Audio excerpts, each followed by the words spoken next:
Hello friends, I am Aprati. Welcome back to our channel plants space.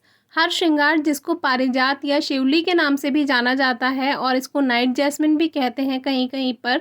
तो ये जो plant है ये ग्रो करना बहुत आसान है। कटिंग से भी ग्रो हो जाता है और सीड से भी आसानी से ग्रो किया जा सकता है।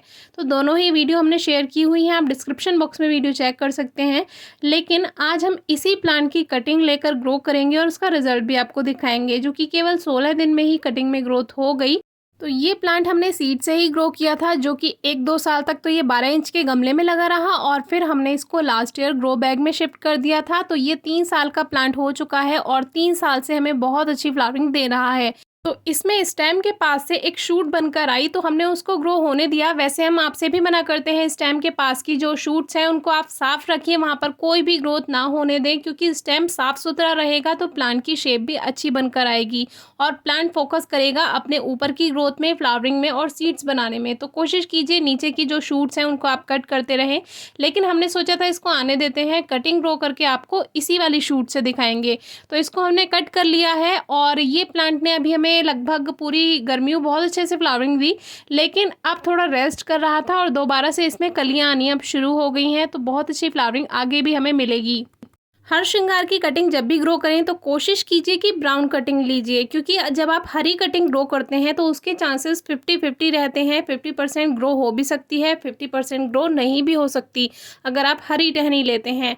फिर भी हमने इसमें से 3 टहनियाँ तैयार की हैं, 3 कटिंग्स तैयार की हैं और उनकी एक्स्ट्रा जो भी लीव्स हैं वो सब हटा देते हैं। इससे क्या होगा, एनर्जी वेस्ट नहीं होगी, कटिंग में जल्दी ग्रोथ स्टार्ट होगी।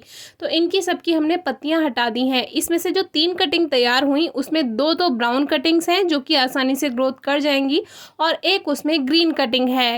तो ये 3 कटिंग्स हमने ली हैं, जिनमें से ये वाली जो 2 हैं ये ब्राउन है, चल जाएंगी, लेकिन ये जो ग्रीन है ये नहीं चलेगी। फिर भी हम आपको ग्रो करके दिखाएंगे। कभी कभी ऐसा हो जाता है कि ग्रीन कटिंग में भी ग्रोथ हो जाती है। अब कटिंग्स में तिरछा कट लगा लेते हैं। एक कटिंग में तिरछा कट नहीं लगाएंगे, बाकी 2 में तिरछी कटिंग कर देंगे, तो उससे आपको ये भी पता चल जाएगा कि कट करना चाहिए या नहीं करना चाहिए। वैसे इससे कोई खास फर्क पड़ता नहीं है, लेकिन फिर भी आप हल्का सा तिरछा कट ज़रूर लगा दें। तो अब हमारी तीनों कटिंग्स तैयार हैं। अब पॉटिंग मिक्स कैसा लें, आप चाहें तो 60% सॉइल और 40% कावडंग या गोबर की खाद मिक्स करके भी पॉटिंग मिक्स बना सकते हैं और चाहें तो आधा मिट्टी आधा खाद लेकर भी पॉटिंग मिक्स बना सकते हैं। लेकिन सबसे ज़रूरी है ड्रेनेज सिस्टम अच्छा होना चाहिए। जब आप उसमें वाटरिंग करेंगे तो मिट्टी में ज़्यादा नमी ना हो। अगर मिट्टी में ज़्यादा नमी होगी तो कटिंग्स में ग्रोथ होगी और वो सूख जाएंगी बाद में। अब जो ये लीफ नोड होता है जहाँ से पत्तियाँ बनती हैं, ये वाला लीफ नोड आप ज़रूर सॉइल के अंदर रखिए थोड़ा सा, क्योंकि वहीं से ही रूट्स बनती हैं और आसानी होती है जो कटिंग्स में ग्रोथ करने में। तो अब इस तरह से हमने तीनों कटिंग्स एक ही जगह लगा दी। ज़मीन में जब हम कटिंग्स लगाते हैं उसमें भी 100% रिजल्ट मिलता है, क्योंकि कभी कभी व्यूअर्स क्या करते हैं कि वो पॉली बैग में भी लगा देते हैं और पॉली बैग में इतना पानी देते हैं कि वो गल जाती हैं कटिंग्स और उसमें ग्रोथ नहीं हो पाती है। कोशिश कीजिए गमले में ही लगाएं और ख़ास तौर से मिट्टी या सीमेंट के गमले में, क्योंकि प्लास्टिक पॉट में या पॉली बैग में अगर आप लगाएंगे और मॉइस्चर मेंटेन नहीं हुआ, नमी ज़्यादा हो गई तो वो गल सकता है। और पॉली बैग से कवर करने की ज़रूरत नहीं है। रेनी सीजन में तो मौसम में वैसे भी नमी रहती है, तो इसकी आपको ज़रूरत नहीं है, मौसम ही वो काम कर देगा। और कटिंग्स को ऐसी जगह पर रखें जहाँ पर उसको डायरेक्ट सनलाइट ना मिले, यानी इनडायरेक्ट सनलाइट मिले, या फिर ऐसी जगह जहाँ उसको छन छन कर धूप आए हल्की फुल्की। तो हम कहाँ रखेंगे ये भी बता देते हैं, क्योंकि बाद में आप पूछते हैं कि कटिंग्स कहाँ रखें।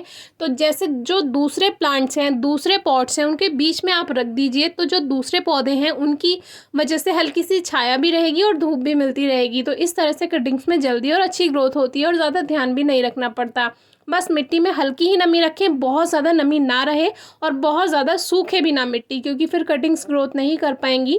और देखिए 16 दिन के अंदर ही कटिंग्स में अच्छी ग्रोथ हो गई थी। इस वाली कटिंग में नहीं हुई, जो कि हरी कटिंग थी। हमने आपसे बोला था कि हरी कटिंग में ग्रोथ नहीं होगी, लेकिन बाकी दोनों कटिंग्स में ग्रोथ हो गई। बस इस बात का ध्यान रखिएगा मिट्टी सूखने ना पाए, सूखेगी तो भी कटिंग्स मर जाएंगी और अगर मिट्टी में ज़्यादा नमी होगी तो भी कटिंग्स मर जाएंगी। जनवरी फरवरी में भी इसकी कटिंग ग्रो कर सकते हैं और रेनी सीजन में भी। कोई क्वेरी हो तो ज़रूर पूछिएगा। Thank you.